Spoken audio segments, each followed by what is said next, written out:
Good afternoon and welcome to our Senior Living Smart Partner webinar. Today we'd like to welcome Ulla Zussman, who is owner and executive vice president of Koalo Design to Last Furniture for Senior Living and Healthcare. She was born into the business and that her family owned and operated a private hospital business in her home country of South Africa. At a very early age, she took great interest in helping others and became immersed in every phase of the business. She is a married mother of 3 and a counseling psychologist, receiving degrees from the University of Cape Town and Rhodes University. She specializes in drug and alcohol rehabilitation, HIV/AIDS counseling, and severe burn injuries in children. She has additional qualifications in narrative therapy. Ulla created the JICA Foundation, which raised funds for the burns unit at Red Cross Children's Hospital, the largest pediatric hospital in sub-Saharan Africa. She also received the DISA Award for her work with the hospital, and a new species of DISA orchid was created in her honor. Her mission is to positively influence through interior design the ways in which aesthetics can alleviate pain symptoms, decrease disorientation, and elevate mood. Resident and patient safety is also critical to her, especially infection control protocols, due to her adjunct medical experience. Her motto, "Life is to be fully experienced, so grab on and go." Please feel free to send your questions or comments, and feel free to tweet questions or comments at GetSLSmart or use hashtag SmartWebinar. Let me now turn the webinar over to Ulla, who will tell you about new dining trends to help you gain a competitive advantage. Ulla, the webinar is now to you. Wonderful. Thank you, Andrea, for that warm introduction. I'd certainly hire me based on that description.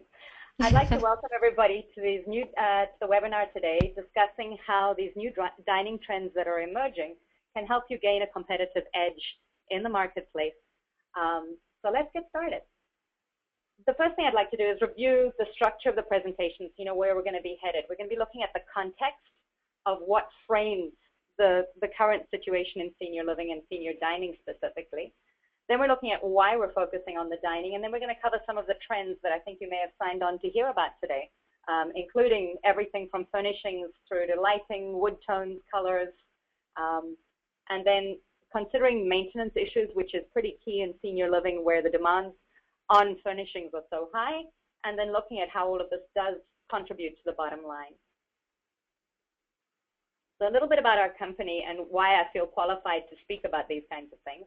We are the leading provider in senior living and healthcare furnishings.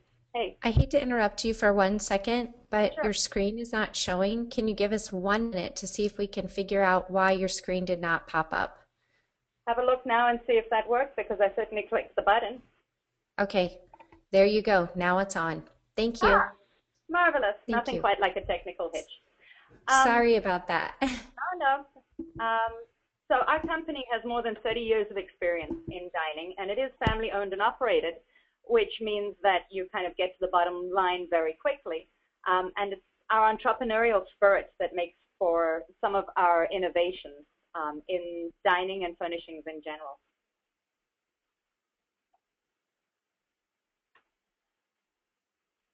So let's look at the context of senior living at the moment. And the major criterion that we're seeing is that there are higher acuity levels at every phase of senior living. So the graph that you're looking at was probably true 10 years ago, but your average mix of IL residents currently mimics that of what skilled nursing facilities looked like 10 years ago. Brookdale in mid-2012 was already saying that 51% of their residents moving into their IL properties were moving in with walkers and wheelchairs. And Benchmark Senior Living has said their AL residents are now moving in requiring assistance with at least 3 to 5 ADLs a day. Why does that make a difference? Well, the implication is that furniture now needs to be a lot more durable across the spectrum because it has to withstand the knocks from wheelchairs, walkers, scooters, and canes. You're also looking at heavy competition and new players in the market.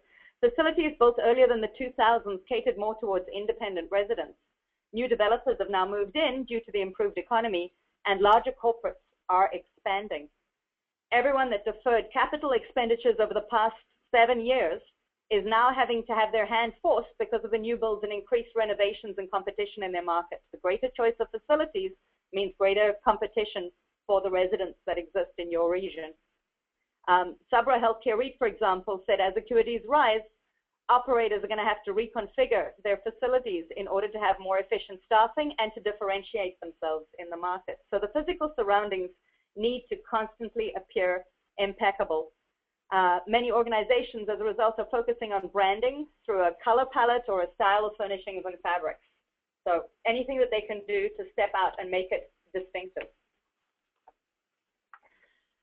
Another issue of the context is the rise in healthcare-acquired infections. The rate of deaths from HAIs range to 0.04 to 0.01 per 1,000 resident days.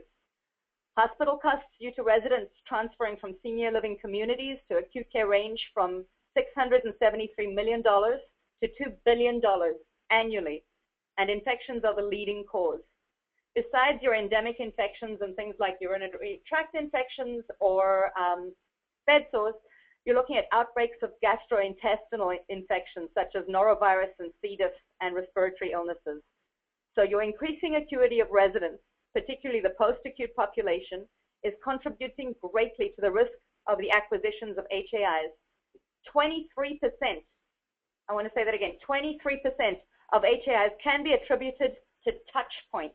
And this is why furnishings play such a large role. They need to remain contaminant-free, and they need to be bleach cleanable with minimal crevices.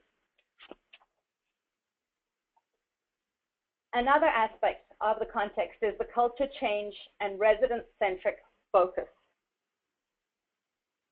The act of dining provides nourishment, obviously, a sense of community for the resident through opportunities to socialize. The bonds that are formed at a dining table transcend the physical dining environment. They help create the resident's life. They support medical care and health and wellness objectives.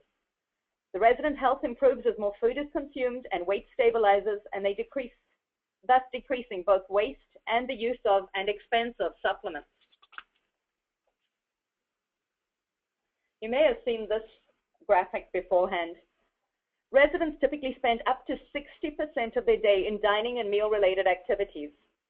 If family members or people from the outside community visit, your dining service functions as the face of your community and reflects the residents' level of satisfaction most accurately. The old style tray passing programs are associated with the lowest level of satisfaction in residents, and this is something we know for a long time. So a combination of strategies that include freshly prepared, batch-cooked foods, increased choice regarding dining options and times, and elevation of service, hospitality, and the environment are strongly correlated with the highest levels of satisfaction among residents and their families. Changes to the CMS quality indicator survey processes, which are coming, are likely to factor dining experience in more heavily, as the dining room is a focal point for surveyors to observe resident health, appearance, quality of interactions, and the accommodation of dietary preferences. So dining is a big deal. Choice in dining, therefore, has two components: the numerous venues and styles of dinings and the flexibility with the meal schedules. Now, I cannot help you with your menus and your choice regarding fresh selections, but some communities are focused on signature dining experiences, such as farm to table with their own vegetable gardens. Some are doing organic fare. Some are putting bread ovens and freshly made bread into every location. So we're looking at restaurant-style dining or decentralized dining programs, and these often require investment in infrastructure, equipment, and personnel. Resident preferences and honoring those goes to the culture change, but also goes to looking at decreasing portion sizes, cutting down waste. As this is still a clean your plate generation, so food waste is often abhorrent to them. And the focus on hospitality means you're looking at a decent staff level where they do more than just serve food. They are acting as host and hostess and introducing residents to each other, stimulating conversation and encouraging them to form these bonds that are so critical. So we're going to look at some of the options that people are implementing in terms of dining style. Formal dining, not much has changed there. It's still in fairly wide use. But the difference here is that people are now needing to plan for walker parking lots. Walkers, wheelchairs, electric scooters, So in new renovations and in new builds, people are needing to look at the space allocations and try and figure out where would be the best place to store or house all of these aids for mobility. Semi-formal dining options are becoming increasingly preferred. Country kitchens. These are typically used in the greenhouse model or small neighborhood designs on larger campuses. You know, the pod kind of concept. They allow the residents to feel more at home.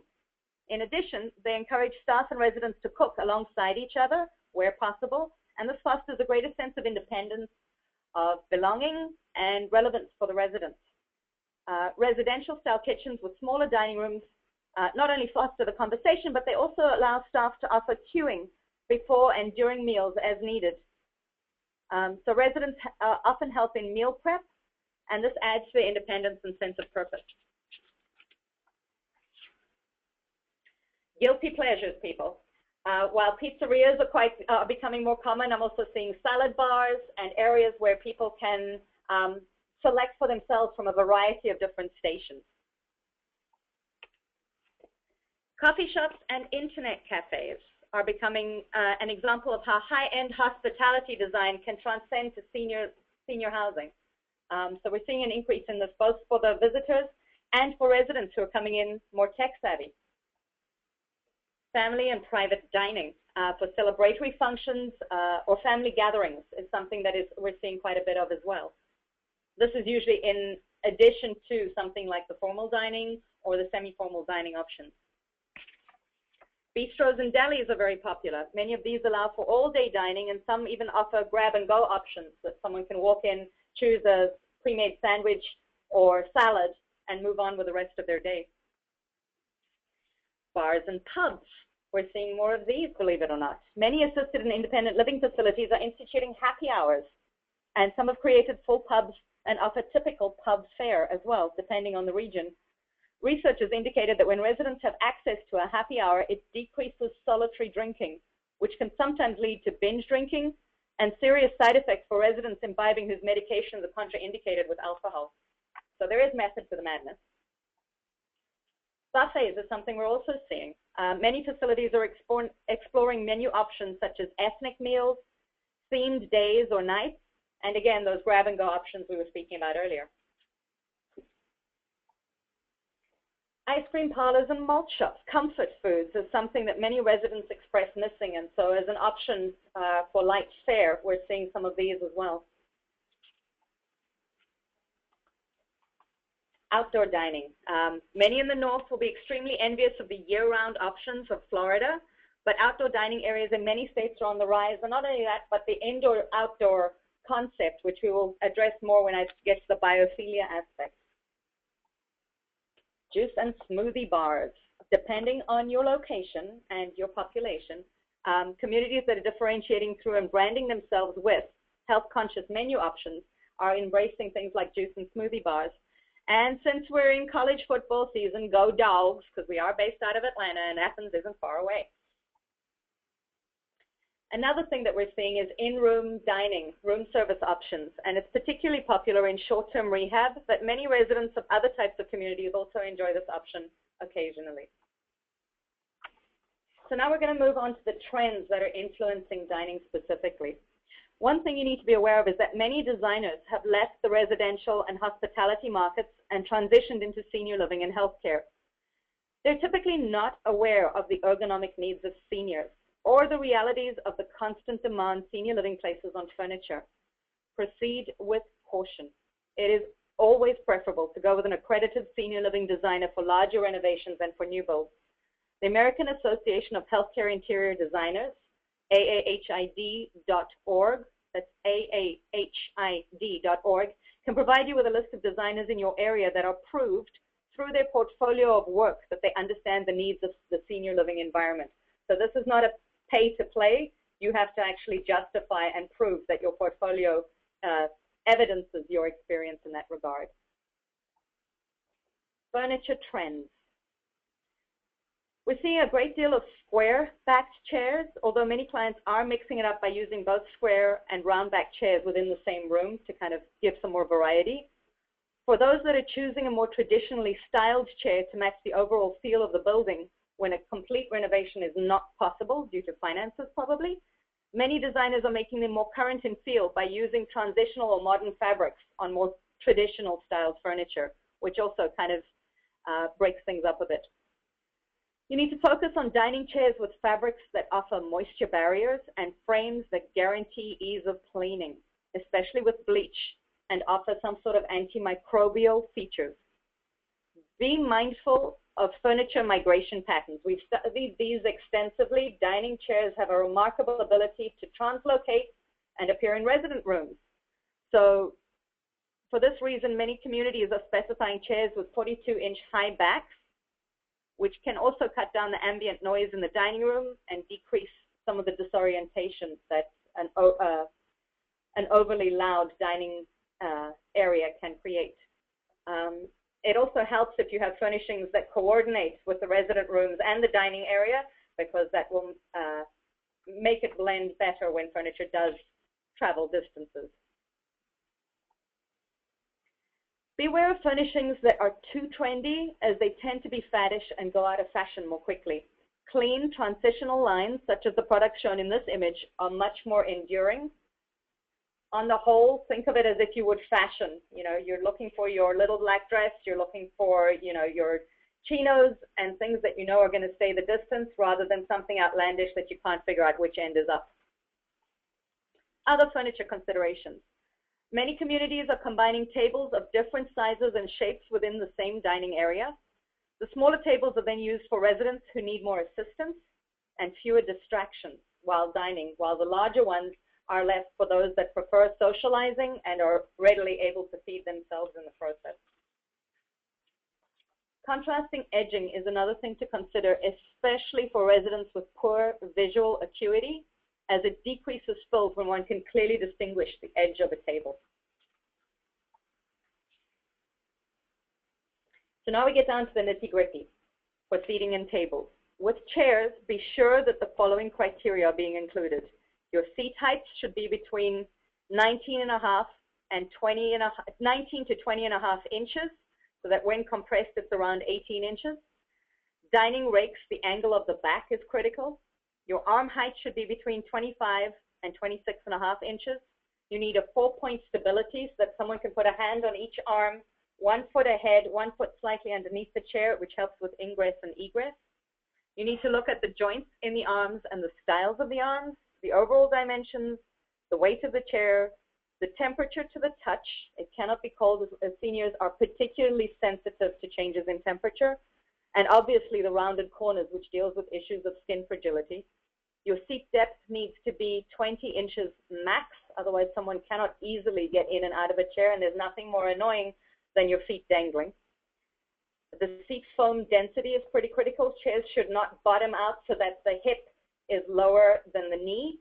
If that happens, it can decrease circulation, and it can also be an issue for ingress and egress independently. You need to look for things like seat replacement, where it's readily possible to switch seats in dining, because that is typically where your most significant abuse of the chair occurs. And glides and casters, depending on the community needs and also on your flooring selections. We'll get to that in a bit. With tables, you need to be looking for proportionally smaller tabletops for stability. And the other part that you need to look at is standard dining height tables or wheelchair height tables, and that, you know, is obviously affected by your resident mix. Hand grips and top rails, these are particularly popular, especially with caregivers, as they facilitate easy positioning of the residents once seated at the table. And now we get to biophilia. Now, my husband says it sounds like a disease. It's not. It's an innate love for the natural world, which is supposedly universal to humankind. So according to evidence-based design research conducted by Roger Ulrich, who is a PhD, the impact of nature-themed art and natural elements cannot be underestimated with regard to residents' or patients' mood, their perceptions of pain, and their overall well-being. So selections of color palettes, themes, and fabrics are increasingly being based on the exterior landscapes of the specific geographical locations, such as mountains, deserts, woodlands, oceans, and lakes. The leading designer in this sphere, Betsy Brawley, has pioneered the concept of healing gardens and sensory walks. These, together with the views of nature, are becoming more common components, as are indoor-outdoor rooms that combine elements of both. Color and wood tones is pretty critical. Senior housing tends to follow the residential market in terms of color and styling, with a lag of about 5 years. The current color trends we're seeing include warm grays, like dove and chalkboard, and these are being paired with warm tones such as sunshine yellow and the Hermes orange to give dining rooms a lift. Espresso mixed with the same orange or mineral greens is also quite popular. Color choices are still determined by regional areas as well as by urban or rural locations, so what will work for some of you may not work for others. On the whole, colors are lighter and brighter instead of muddy and murky tones. We're seeing a lot of spa blues, periwinkle, and purples and lilacs are on the rise, but I will raise a cautionary note here. The purple spectrum is, with the aging eye, the lens yellows, and many purple tones tend to gray out. So consider using this color sparingly as an accent. I have a story of a very experienced designer who in her first community went with the entire purple range and was very proud of herself and was walking through on a final walkthrough, and one of the residents approached her and said, "Did you design this, dearie?" And she thought she was about to be complimented and really puffed out her chest and said, "Yes, yes, this is all my work." And the woman looked at her and said, "Why did you make everything all gray? It's so depressing." Now, unfortunately, this woman had condemned the residents to live in a gray community until such time as the owners then had finances to refurbish. So be careful of the trends, and especially with the grays and the purples. So feel free to express some of the newer, mix and match some of the newer color tones. Some examples of that very cheerful yellow in here. So color is pretty critical to the dining area, and there's been a move away recently from the reds and oranges and rust tones for dining. This is despite the empirical evidence that this color range stimulates appetite and improves calorific intake. So if you do not want to make use of these tones as a fabric color, consider using them as tonal ranges as accents within the room. Napkins or placemats, artwork, your valances, or even your wall colors that will complement the color palettes you do choose, but be sure to incorporate some aspect of this color. It will positively affect your residents even though they're not aware of it. Fabric is also pretty critical in the whole dining room mix. We're seeing two distinct styles. So one heads to more home-like a style, and the other one is more hospitality-based. And it just depends, number one, on how you're positioning your community. Often it depends on rural versus urban, but is also in line with your general branding and your overall aesthetic. So try and stay true to that throughout the community. So we're seeing the following trends. And as an alternate to prints, we're seeing a lot of chenilles with an antique look and some kind of striking luster to them. Textures with variegated colors to project a cozy plush feel. There's a subtle glimmer to fabrics to suggest rich opulence. We're seeing paisleys and soft animal prints. We're seeing organic patterns that are refined and symmetrical, yet they're still quite dynamic. And then we're seeing a lot of geometrics instead of the complicated fussy florals that previously dominated the market. So examples, here's an example of the geometrics, and you can see there the hand grips at the dining tables. The most critical thing in dining, to my mind, is the combination of kryptons or the like and vinyls. We really highly recommend vinyl on the seat and krypton on the back. The vinyls have come a long way, and they're available in a dizzying array of colors and textures these days. A lot of the time, you can't even tell you're looking at a vinyl. So they allow for ease of cleaning with spills and liquids of all natures, and we'll just leave that statement right there. Textures and solids, we're seeing a lot of. And then your abstract patterns rather than your very fussy florals. The cautionary note here, be mindful that smaller irregular patterns may be viewed differently by memory care residents who may see them as bugs. So you really want to be mindful of the population you're catering towards in your community. Let's move now to architectural considerations. For those looking at the residential, you're looking at crown moldings, you're looking at built-ins and other residential touches, what you typically find in a normal home. For those looking at a more hospitality style, we're seeing a lot more organic, exotic finishes and more refined detailing. So we spoke about the larger parking lots for the motorized wheelchairs and walkers. We're also seeing wider corridors. Previously, when there were fewer walkers and wheelchairs in place, the carpeting used to wear out on the sides where everybody was clinging with a death grip to the handrails and lean rails that were on the sides of the corridors. We're now seeing more wear in the center of the floor with the wheelchairs and the walkers. So benches are now being placed at frequent intervals in corridors, thanks to the changes in the life safety code. And this allows more independence. We're back to the resident-centric dignity aspect. They're able to participate more in social activities because there's somewhere for them to rest en route independently in order to participate in these things. So an example of how to divide up larger spaces, this is a very large dining room. And they've created these little alcoves in order to make it feel more cozy. So we're seeing a big increase in fireplaces, in columns, and in other nooks to create these more intimate spaces.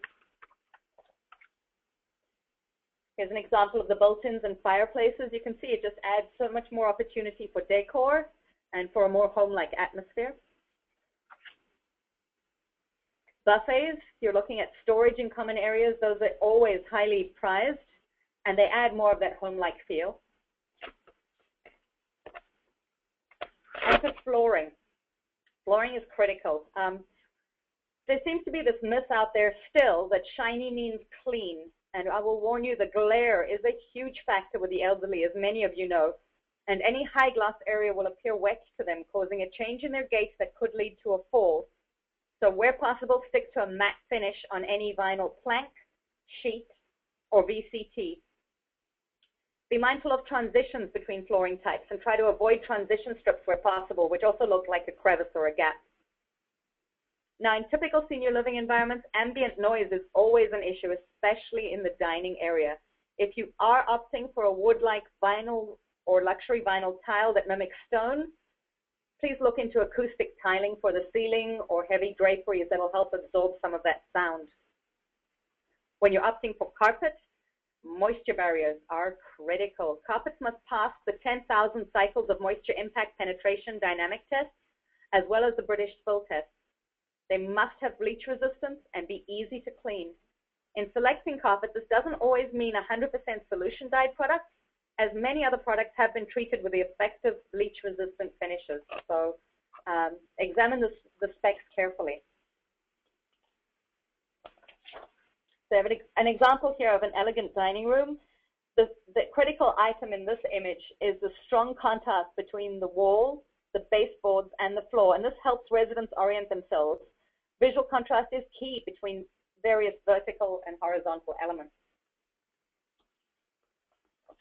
In this image, we're looking at the vinyl plank and vinyl stone, which has been laid in intricate patterns in independent and assisted living to mimic these five-star diamond or these 5-diamond or 5-star hotel designs.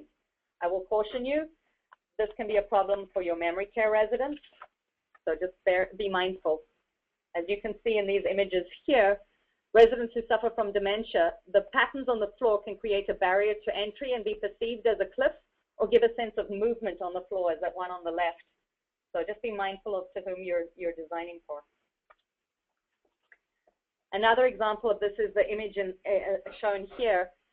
It may be reminiscent of a 50s diner, but the flooring pattern can cause tremendous disorientation for memory care residents. And here's another example then of the shiny floor. Beautifully appointed bistro with transitional styling, but I would again encourage a matte finish on the flooring. Carpet and vinyl floor, wood look planking and sheet can be combined within the same dining area, as you can see from these two images. And this can be very beneficial for residents with differing mobility levels. Carpet can sometimes provide more friction though, so it makes it more difficult for residents who are using wheelchairs independently. Something to bear in mind. We're on to lighting, and this is critical in the dining. Oh, it's critical across the spectrum in senior living, but most especially in dining. Chandeliers and sconces in conjunction with can lights and fluorescents are now typically being used as opposed to an entire room of overhead lighting. The goal is to try to look more residential or more high-class hospitality rather than institutional. The can or spotlights can cause pools of light on the floor, which leads to glare and a sense of depth change for the residents, again, which can lead to a change in their gait and a possible fall. Especially in the new builds or where there are major renovations taking place, the abundant natural and artificial light is critical. If there are awnings to reduce glare and the floor plan allows for it, natural light is a welcome addition to any dining or common area. There's a strong move away from heavy window treatments unless you need it for the sound absorption, both in terms of a transitional aesthetic, but also in terms of enhancing infection control protocols. So just again, something to bear in mind in terms of cleaning. The improved lighting is associated with a higher calorific intake and a decrease in the need for supplements. It's also been linked to an increase in sociability, better sleep habits, and a better quality of life for your residents. Conversely, poor lighting, combined with reduced visual acuity and impaired depth perception, all of these can exacerbate fall risks and cause daily fear that might contribute towards increased anxiety, confusion, and anger, requiring more staff time and possible increases in medication and definitely a need for more supplements.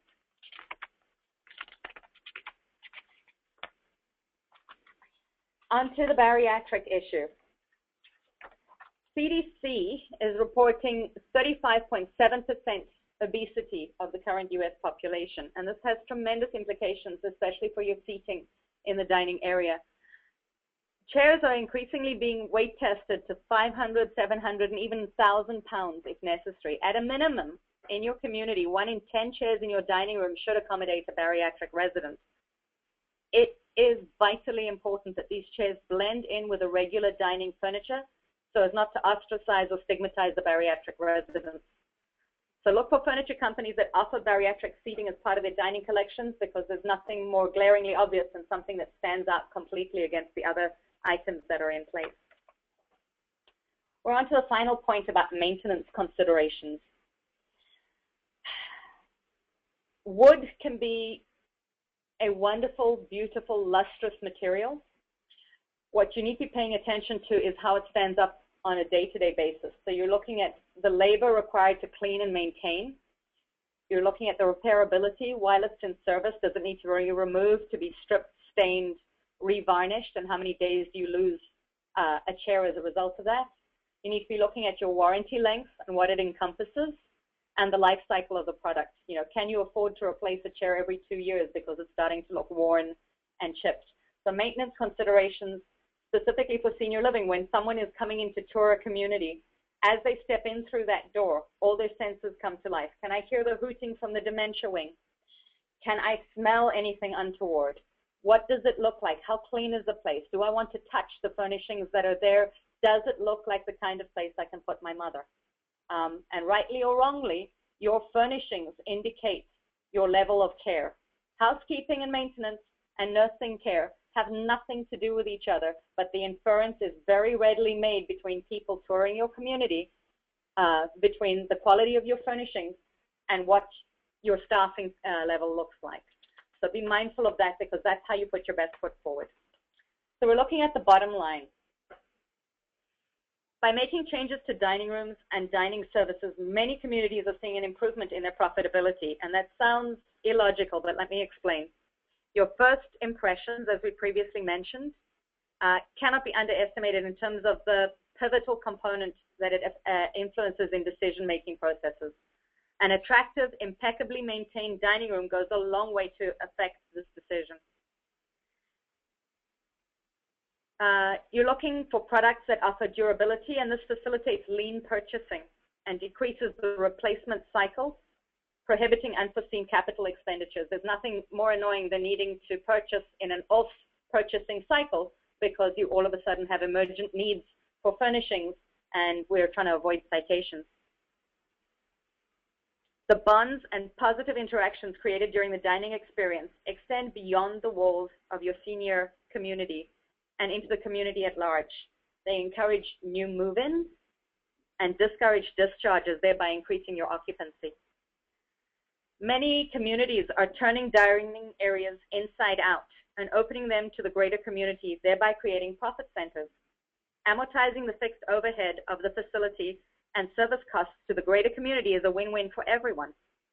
It reduces the duplication of operating costs and infuses the senior living communities with new energy and opportunities.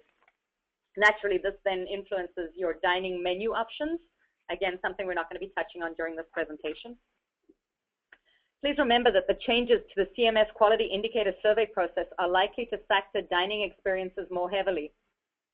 So surveyors are looking at your residents' health, their appearance, the quality of the interactions, and the accommodation of dietary preferences, food allergies, low sodium diets, all of those kinds of things. So paying attention to furnishings that assist in infection control, that are bleach cleanable and contain inherent antimicrobial product protection, these go a long way towards assuring hospitals that your community will make a good ACO partner, ensuring an enduring relationship and ongoing referrals, again, increasing your profitability. And lastly, decreases in food waste and the use of colors, lighting, and nature, which affect calorific intake and subsequent supplement usage and purchase, medication to ease the agitation, all of those things, and a great decrease in nursing staff time demands. All of that will contribute positively to the bottom line in the end. I am happy to answer some questions that may have arisen as a result of the presentation. Thank you, Ula, very much. What an engaging presentation. Very well done. I do have a question for you in terms of how do you know when to get a designer involved in the process?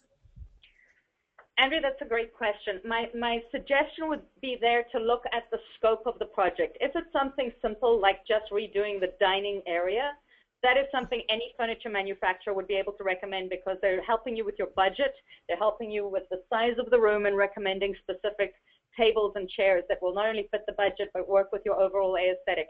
If you're looking to reposition an entire community or it's a much bigger renovation or a new build, then I would definitely recommend going with a designer because you're going to need to look at your lighting levels, you're going to need to look at the flooring, all of those things play a critical part in creating the new style of dining. Super.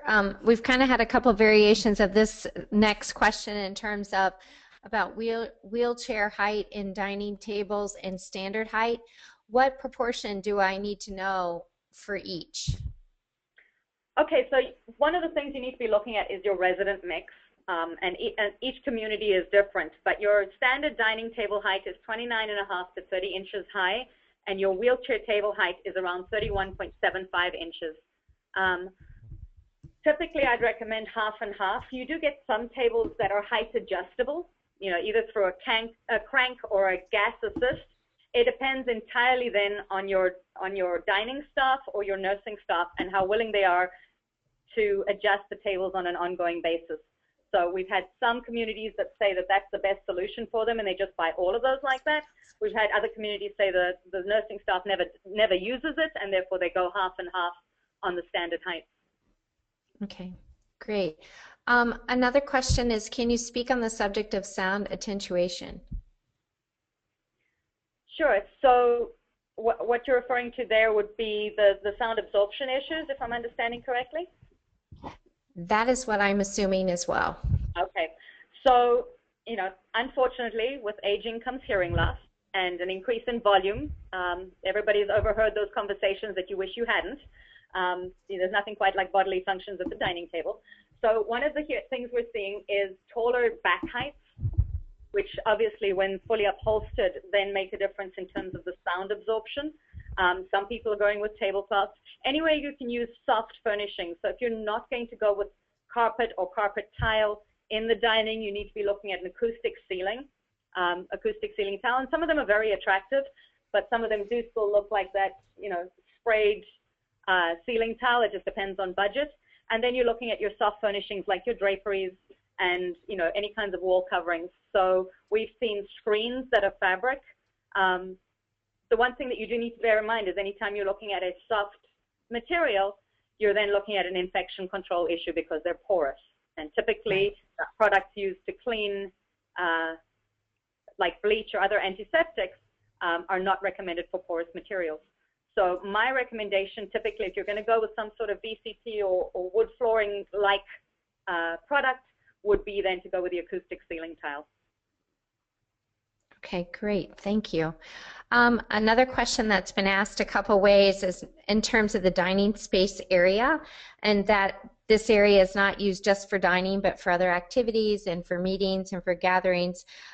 What tables would best suit the needs for flexibility?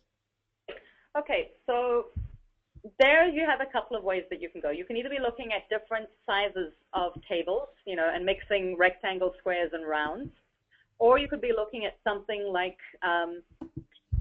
transport dining tables, where it's a central column, and you get ones that are tilt top, so the top flips up vertically and locks in place, and then wheels can come down. So the table is stable when standing, but then you can flip a switch and wheels come down so that the tables can then be nested against the wall. It just depends on the uses of the space. If you're using it for something like, I don't know, a media area where you're going to be watching movies, or there's going to be some sort of lecture or something like that, those transport tables may be the best way to go. If it's something more in the lines of, you know, bridge or mahjong or something like that, well, there can be custom tables made for those.